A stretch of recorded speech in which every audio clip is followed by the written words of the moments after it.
Well, well, what has the cat dragged in today? It's a video tutorial on animation. So, continuing on with the stealth game tutorial sequence, we're going to take a look at getting our Animator controllers in place for the very basic animation setup that we are going to be doing. Now, we're not doing anything overly complicated with the animation system here. In fact, we're keeping it phenomenally simple. We're going to have two animations: an idle animation and a run animation. And we're going to use the same animation and the same animation controller for both the player and the enemy. Now, before I begin with this, I am going to do a little bit of housekeeping here, and I am going to rename my objects. So that way, I know who is who. So I'm going to rename that one to player, and I'm going to rename that one to enemy. Now, let's take a look at how this is set up. So I have the player prefab here, and if I expand this out, I have the character female face. And I also actually happen to have the character male face. And if I look at the enemy and expand that out, it's like it's the same thing, it's just reversed. Now, I want to point this out because this is something that is very specific to the Cinti Studio stuff. If you decide to purchase any of their other packages, this is how pretty much all of their characters are set up. You will have a singular prefab that has all of the mesh data in it, and it just has certain aspects of it enabled, and the rest of it that you're not using, disabled. This is very specific to Cinti Studios. There's nothing magic about the way this is set up other than just being convenient for them. And it's something you can completely ignore, and later on we'll come through and clean this up a little bit. Expanding this out, like I said, we have the mesh data here. So we have the skinned mesh renderer. And then we have root, which if you continue to expand out through this, it gets a bit silly after a little bit. So if I want to figure out where the finger is for, say, putting a weapon in the hand or something like that, yeah, that's how far down I have to go to find that particular transform. In general, although I am going to violate this a little bit later, but in general, you should never, ever mess with this root. This is not specific to Cinti Studios, by the way. This is a general animation thing. When you import in a model that has been properly set up for skinned mesh animations and plain back animations, you are going to find something like this root here that defines where all of the bone transformations are. It's not something that you have to worry about knowing how to set up or configure, unless you want to be an artist. Just know that you should keep your grubby little mitts off of it unless you are using those transforms to anchor things. Like I said, if I wanted to give a sword to the guard, because there is a sword in this list, prop sword, I would navigate down through that root list, find out where the hand is, and I would attach the sword there. So nothing actually inside of here is anything that we really need to concern ourselves with. The main thing that we need to concern ourselves with is this top level game object, and specifically this Animator component. Now, you will notice I have a tendency of oddly stressing at times the word Animator, because I want to make sure that you understand there's a difference between the Animator and the Animator controller and animations. An animation, or animation if you don't want to say it weird, is simply movement data. That's all an animation is movement data. The Animator is the system that uses the animations and controls when they should be played, how fast they should be played, blending between them, etc., etc. So it's very important, especially when you're dealing with these windows, to make sure that you are in the proper window. Since we are going to want to create an Animator controller, we are going to want to be working in the Animator window.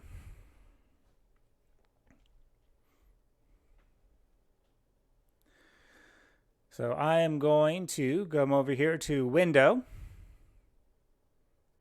the Animation category, and again, I've got two windows here that I can bring up. The Animation window, which is for creating new animation data, new movement data, and I have the Animator window, which is where we do all of our controlling of when and how animations play. Again, from a workflow point of view, this is one of those areas where typically I will have this window torn off and on my second monitor. But that obviously does not lend itself well to recording, so on the primary monitor it stays.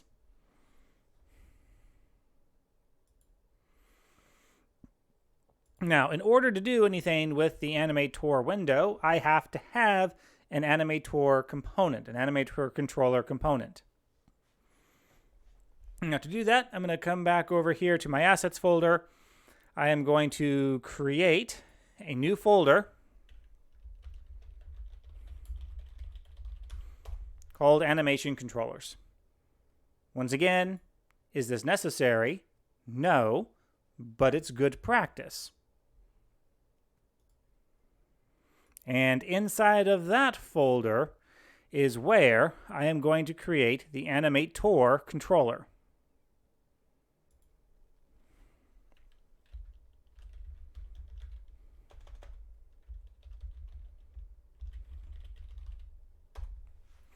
And I'm going to call it the Run Idle controller because that's pretty much what it's going to be doing. It's controlling whether or not I'm running or idling.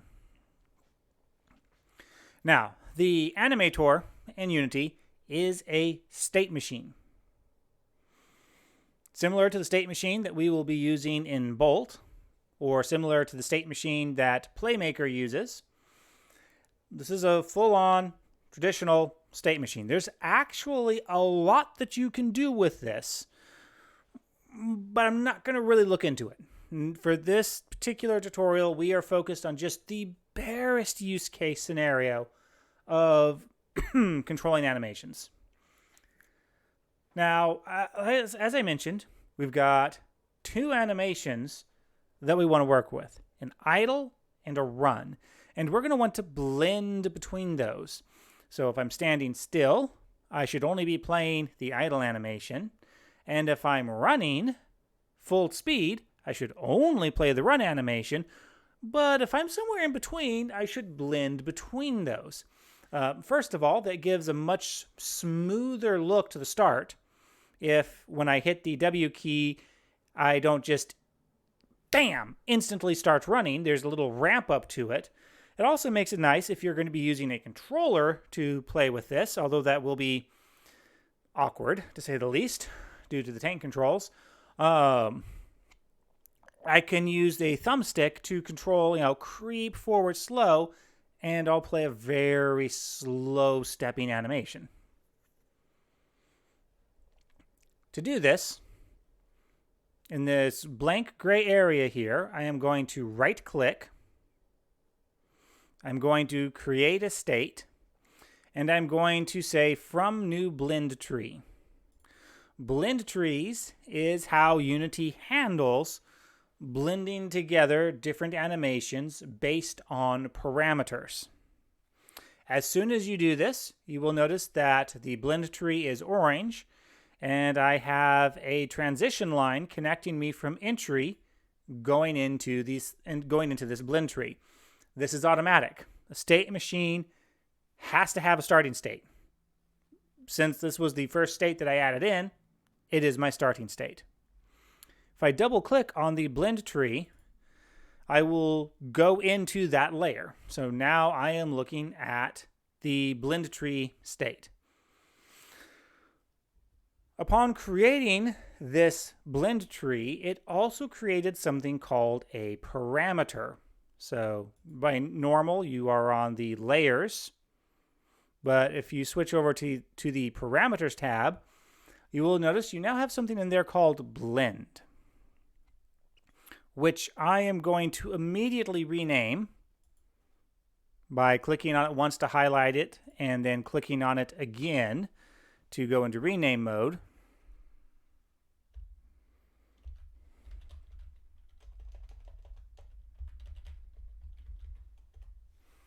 I'm going to call it vertical with a lowercase v. Is that important? Sort of. This is a string, which means it's case sensitive. And I have a personal policy of parameters, variables, etc. are always lowercase. They always start lowercase, not uppercase.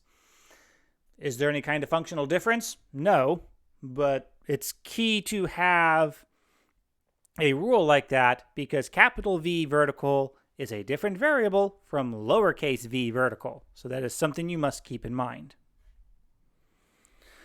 And what's going to happen is this parameter is how we're going to control our blending. Parameters in general are very powerful in the Animator, but again, we're not delving deep into those. We're just going to use this one parameter to control our blends. Now at the moment, we have no animations. We need to add some animations in here. Specifically, we're going to add in 3. So I'm going to click on this plus sign, tell it add motion field 3 times. Which also means consequently I've been lying. I've always said there's 2 animations. And well, actually, okay, there's 3. Idle, run forward, and run backwards. It's still running. So now I've got these 3 blank animations. Next, I'm going to add in the animations from the Basic Motions pack in a very specific order. And the order does matter. Now you can either click on the picker or you can go into the folders. I'm going to go through the folders. So Kevin, Base Motion Pack. I'm going to ignore his animation controllers because those are all there for primarily demonstrating the motions rather than actual controllers for like transitioning between them. I'm going to go into animations, and here's the basic animations that I have. Now, if I expand out idle 1, or you can do idle 2, it doesn't matter. You can see that I have a dummy skeleton, which I'm going to ignore, and I have a basic motions. And that's what I need. Now you'll notice upon clicking on this in my inspector, I've now lost this information over here. So I'm going to have to click back on my blend tree. And you know what? Probably a good idea to lock my inspector. So there's this little lock icon right here. And by locking it, I am saying, okay, for this specific inspector window, I don't want you to change when I click on something else. So now I can click on anything else that I want. And this inspector is going to remain locked to this particular blend tree.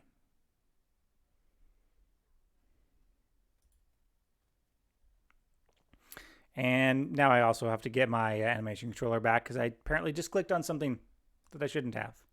There we go. Okay. So regardless of what I clicked on or what I click on, my inspector is going to remain locked, which is what I want. Coming back to the animations, I am going to take the idle and I'm going to put it in the middle. As this, at the moment, it's not my 0 value, but it will be. So this is going to be my 0 value. Now this first value here is going to be my negative value, my -1 for backwards. So I'm going to go to the run backwards and expand that out. And now we have a choice. We have a root motion and a non-root motion version of the animation. To keep the explanation really super simple, A root motion animation is designed to move the model during the animation. Right, so I can't actually demonstrate that right now. Let me unlock my inspector here. So you'll notice in playing this root animation, it appears that the grid is moving, that I'm actually moving across this grid here. Whereas if I take the non-root motion and play it, the grid is not moving. I am running in place. At the core, that is the difference between a root motion and a non-root motion. In place or actually moving. And while root motions are phenomenally useful, to keep things simple, we are going to use the non-root motion version. I'm going to come back over here, relock my inspector, and I am going to add the run backwards as the first option here. Expand my window a little bit so you can see that I do not have the root motion there. And then for the final animation, I want the run animation. You could, I suppose, if you want to choose either the sprint or the walk, but that could cause your character to look not quite right depending on the speed. I have found that run works pretty good for the speed values that I will be using. So again, I'll expand that out, and I will grab the non-root motion version, and I will slot that in. So now I have 3 motions in my list: run backwards, idle, and run. The next step is I want to control my threshold values. By default, it's going to try to automate the threshold values to a value between 0 and 1. But the input, the vertical horizontal input axes, works on a -1 to 1 range. So I am going to uncheck automate thresholds, and I'm going to manually put these in. So run backwards will be -1. Idle will be 0. And run will be 1. And so I'm going to drag this up. So left click drag, and then you can use middle mouse and right mouse to adjust the angle on this. I can test this by hitting the run button and then dragging the vertical parameter. So at 0, I am playing the idle animation. If I drag it all the way over to the left for -1, I am playing the run back animation. Drag it forward, slowly converts back to the idle, drag it forward to 1, and I am now doing the running forward animation, which is exactly what I want. Things to look out for here: if your animation preview isn't working this way, make sure your animations are in the correct order, because they have to match these threshold values. And you do want to have the lowest threshold value first and the highest threshold value last. So you are going to want them in this order: run backwards at a -1, idle at 0, run at 1. And then when you hit the play button, you should see the appropriate animations play depending on how you have this parameter set. I am now done setting up my Animator controller. So I'm going to unlock my inspector, because I definitely need to look at other things now. And I'm going to select my enemy, and I'm going to assign that controller that I just created. So I'm going to go to my animation controllers folder. I'll drag that into the controller slot.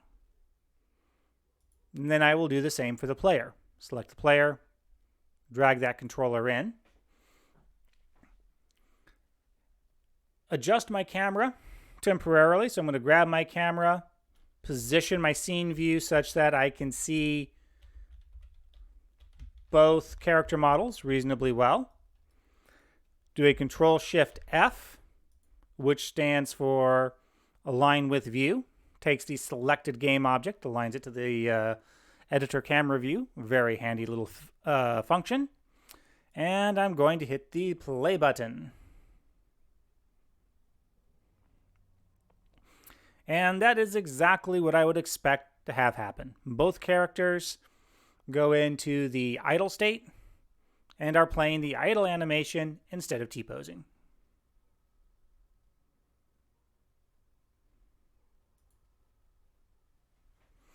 And with that, all of our animation work is done.